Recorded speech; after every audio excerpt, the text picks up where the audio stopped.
Som Daniela, la predina. Som Lola, la neta.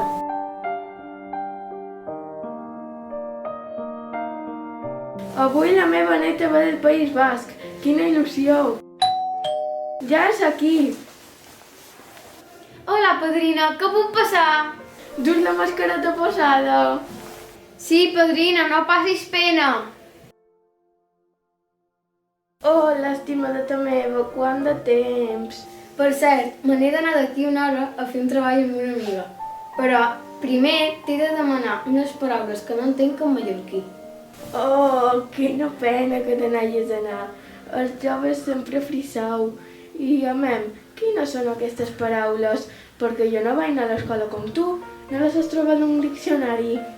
Aquestes paraules les t'he sentit dir a tu, però jo no sé què signifiquen. Amem, i quines paraules són aquestes? La primera és barrumbada. Bona, i no saps què és una barrumbada? I quan plou molt fort...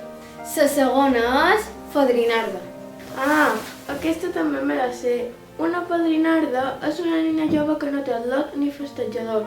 A la meva època estava mal vist que una dona no tingués pensat casar-se. I si te deien fadrinarda volia dir que quedaries segur per vestir sants.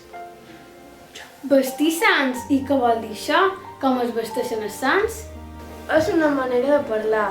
Jo crec que si te deien fadrinarda solament tindries l'entreteniment d'anar a l'església i vestir sants. Vaya doi, una dona avui en dia pot fer moltes coses sense un home. I quan jo era jove, si no te casaves no tenies futur. I que bé que no vaig viure la teva època, que avorrit devia ser vestir sants. Au, padrina, que me n'he d'anar. Espera un poc i dime qualque cosa del País Basc. Sé que has estudiat basc. Com es diu barrumbada i fadrinarda en basc? Barrumbada es diu ecaixa, però fadrinarda ara no ho sé. I de per ventura és que ja no n'hi ha de fadrinardes.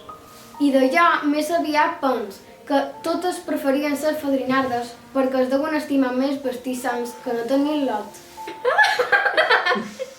Adéu, padrina, la meva amiga m'espera. Adéu, confit.